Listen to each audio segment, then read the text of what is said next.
생명을 살리는 요셉 이런 제목으로 창세기 47장 13절에서 22절 말씀을 우리가 함께 살펴보도록 하겠습니다. 계속 보고 있는 것처럼 7년 풍년 후에 이 시작된 7년 흉년은 이전 7년간의 큰 풍년을 다 잊어버리게 만들 정도로 혹독하고 극심하게 진행되고 있었습니다.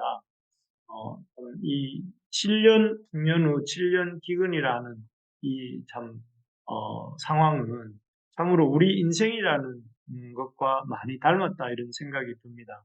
7년 풍년의 때에 요셉처럼 잘 대비해 두지 않으면 우리 인생의 말년과 종말에 찾아올 7년 흉년의 때를 말할 수 없이 힘든 시간을 보내게 된다 하는 점 때문에 그렇습니다.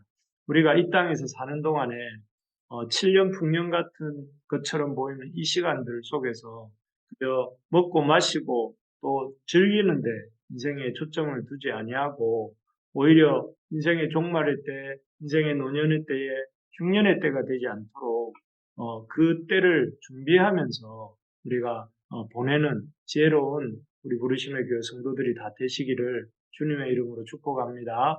그래서 우리가 참 이 7년 흉년의 때를 이렇게 까맣게 잊어버리게 만들 7년 흉년의 때가 온다는 사실을 기억하면서 준비하며 살 때에 그 인생이 참 지혜로운 인생 또 요셉같이 복된 인생이 될 줄 믿습니다. 어쨌든 이렇게 7년 흉년의 때를 까맣게 잊어버리게 만들 정도로 극심한 7년 흉년의 기간 중에 요셉은 자신의 맡은 바 역할을 잘 감당합니다. 그 맡은 바 역할은 다름이 아니라 이미 이전에 또 형들과 만날 때 밝힌 것처럼 하나님께서 세상을 구원하시기 위해서 이 생명 구원의 사명을 감당하게 하기 위해서 요셉을 미리 애굽으로 보냈다 하셨던 것처럼 요셉의 임무는 다름이 아닌 세상의 생명을 구원하는 그런 일이었습니다. 그저 어떤 자신의 안위만이 위한 것이 아닌 세상의 생명들을 구원하는 일에 쓰임받는 것이었는데요. 이 일에 요셉은 오늘 본문을 보면 아주 성실하게 또 최선을 다해 감당하는 모습을 볼 수가 있습니다. 이 모습을 보면서 우리도 이 땅에서 생명 구원에 생명을 회복하는 일에 쓰임받기 위해서 이 땅에 보냄받은 자로서 어떻게 요셉처럼 성실하고 최선을 다해서 지혜롭게 그 생명 구원의 사역을 감당할 수 있는지를 함께 배우기를 원합니다. 먼저 어떻게 요셉이 이 생명 구원의 사역을 감당했는가 하면은 첫 번째는 곡식과 가축을 교환하여서 양식을 주고 있는 모습인데요. 16절, 17절 한번 읽어보도록 하겠습니다. 16절, 17절 요셉이 이르되 너희의 가축을 내라 돈이 떨어졌은즉 내가 너희의 가축과 바꾸어 주리라. 그들이 그들의 가축을 요셉에게 끌어오는지라. 요셉이 그 말과 양떼와 소떼와 나귀를 받고 그들에게 먹을 것을 주되 곧 그 모든 가축과 바꾸어서 그 해 동안에 먹을 것을 그들에게 주니라. 흉년이 계속 길어지자 이제 한 3년 차, 4년 차쯤 되었습니다. 흉년이 길어지자 먹을 것이 이제 그야말로 완전 바닥을 드러내었습니다. 그래서 애굽 백성들이 요셉에게 나오는데요. 나와서 참 이렇게 곡식을 구하고 있습니다. 그런 백성들을 향해 요셉은 백성들에게 그들이 소유한 가축과 곡식을 바꿔주겠다고 제안합니다. 이에 애굽 백성들은 자신들의 가축을 양식과 바꿉니다. 그 결과 그들은 그 한 해를 살 수 있는 양식을 얻게 되었는데요. 참 어떻게 보면 요셉이 그 가축과 양식을 교환하는 이 장면은 백성들의 아주 힘든 상황, 기근으로 인해서 힘든 상황을 이용해서 백성들의 가축을 빼앗은 것처럼 이렇게 보이기도 합니다. 정말 요셉이 오히려 이런 어려운 시기를 이용해서 오히려 부를 늘리는 데 관심을 갖고 있는가 이런 생각을 할 수도 있습니다. 하지만 만약에 요셉이 이 애굽 백성들에게 있어서 있는 가축과 이 곡식을 교환하지 않았다면 어떻게 되었을까요? 애굽의 가축들의 운명은 어떻게 되었을까요? 사람 먹을 것도 없는데 사람보다 많이 먹는 가축을 또 애굽 사람들은 이스라엘 사람들과 달리 가축을 가증히 여겼다고 했는데 그 짐승들을 애굽 사람들이 가만히 두었겠습니까? 아마 그 곡식만 흉내는 가증한 동물들을, 가축들을 이 애굽 사람들은 잡아 먹거나 기근이기 때문에 또 아니면 모조리 다 이 가축 흉내지 못하도록 죽였을지도 모릅니다. 그렇게 되면 애굽에는 뭐가 없어지느냐 하면 가축의 씨가 마르게 되고 또 그 장차 이렇게 기근이 끝난 후에는 그 농사를 다시 시작하기도 이렇게 어렵게 되었을 수도 있습니다. 농사를 함께 지을 수 있는 소도, 양도, 나귀도 또 말도 없게 되기 때문에 그렇죠. 그래서 이런 모든 상황을 생각해 보면 이렇게 요셉이 애굽 백성들의 가축과 양식을 교환함으로써 이렇게 여러 가지 유익이 있는 것을 볼 수가 있습니다.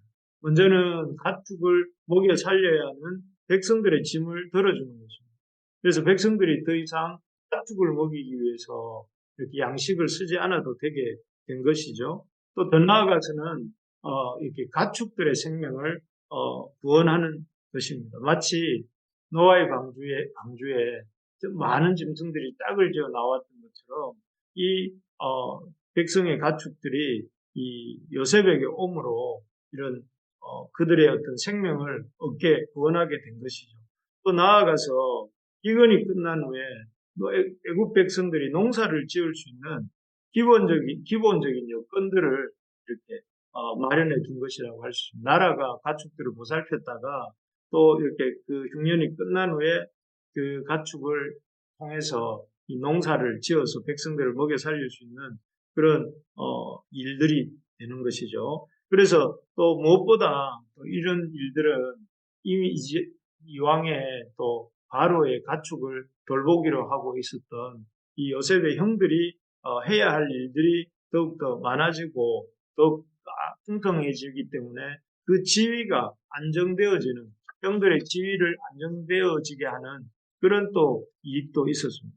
그래서 이 가축과 곡식을 바꾸는 일이 그냥 우리가 보기에는 단순하게 곡식을 가축을 얻기 위해서 곡식을 푸는 것처럼 보이지만 이렇게 한 가지 일을 함으로써 여러 가지 어떤 이 대비를 하고 있는 유익을 얻는 그런 일이었던 것입니다. 한 가지 일을 하면서 그 일을 통해서 바로 왕 한쪽만이 아니라 백성들과 가축들 그리고 지금뿐 아니라 앞으로 미래까지 염두에 두면서 이렇게 일하는 모습이 참 지혜로운 요셉의 모습이다 하겠습니다. 우리에게 이런 요셉과 같은 지혜가 있기를 소망합니다. 한 가지 일을 하더라도 자기 자신만이 아니라 다른 사람도 배려하고 또 다른 사람의 유익도 구하고 또 지금뿐만 아니라 지금 당장의 유익 어떤 지혜만이 아니라 앞날도 준비하는 그런 어떤 이 지혜를 우리 모든 부르심의 가족들이 갖게 되기를 주님의 이름으로 축원합니다. 그렇게 되려면 우리가 어떻게 이런 요셉과 같은 지혜를 얻을 수가 있을까요?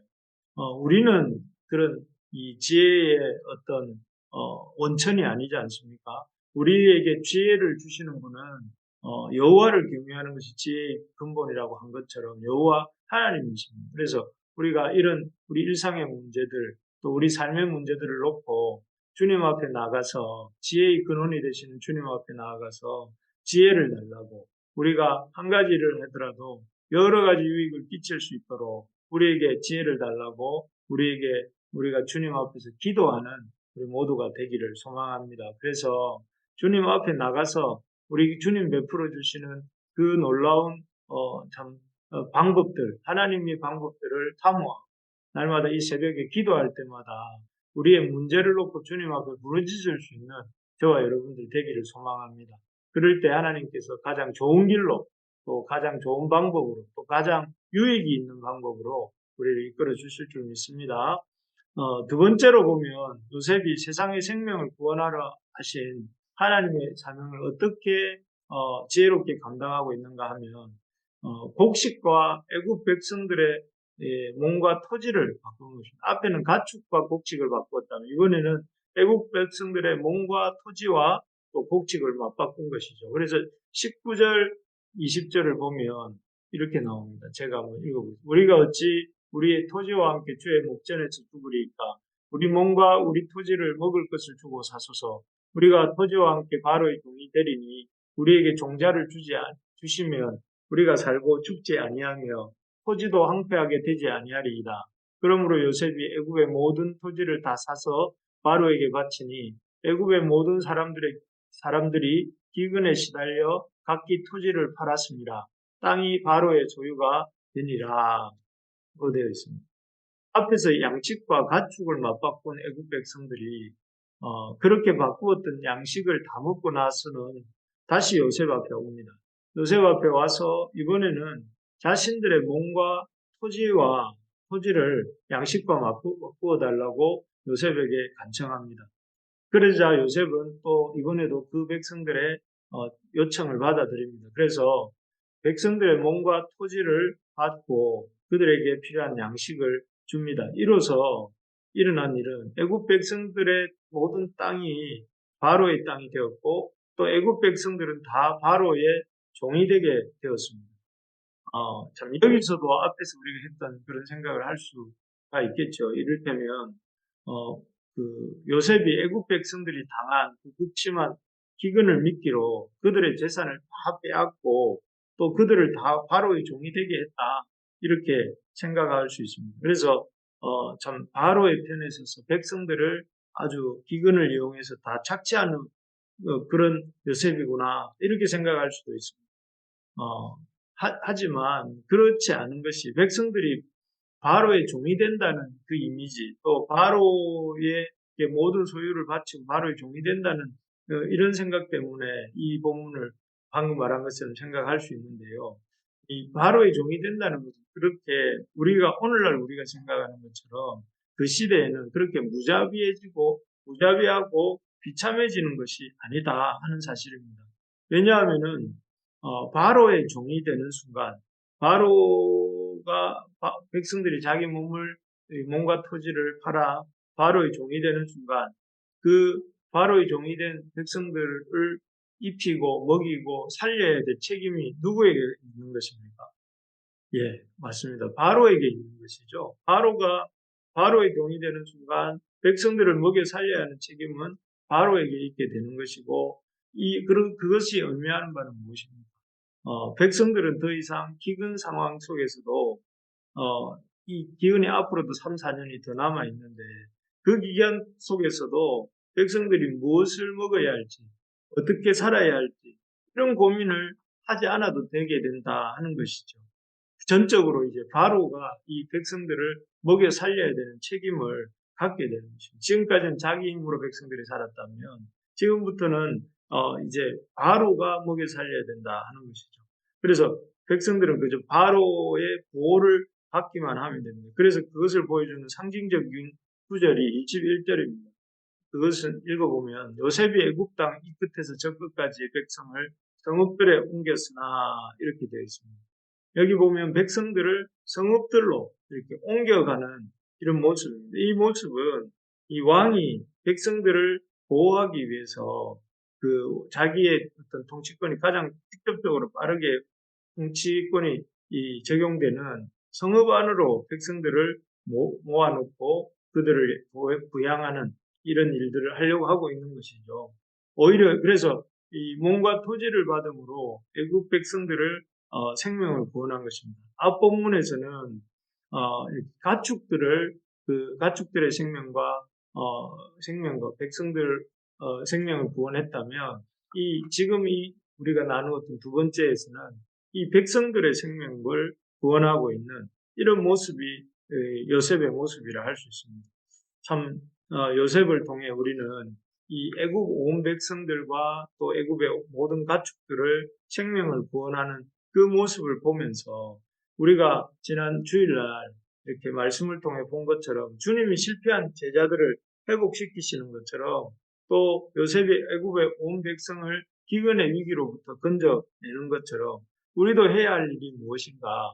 우리도 이렇게 생명을 구원하는 일에 쓰임받는 인생이 되는 것이 우리 인생의 중요한 목적이다 하는 것을 참 생각하게 됩니다. 이를 위해서 우리의 관심의 초점이 참 어떻게 하면 내가 하나님이 우리에게 맡기신 생명 살리는 사역을 잘 할 수 있는가 하면서 우리의 관심의 초점을 이런 생명 살리는 사역에 두고 또 잃어버린 사람들을 주님께로 인도하는 그런 일을 열심히 감당하며 사는 저와 여러분들 될 수 있기를 소망합니다. 그래서 요셉을 통해서 애굽과 애굽의 온 백성과 애굽의 모든 가축들이 생명을 얻은 것처럼 우리의 삶을 통해서 우리 자신과 우리 가정과 우리 교회와 또 나아가 우리가 속해 있는 직장과 또 우리가 속해 있는 이 사회가 생명을 얻고 구원을 얻는 그런 역사가, 그래서 우리가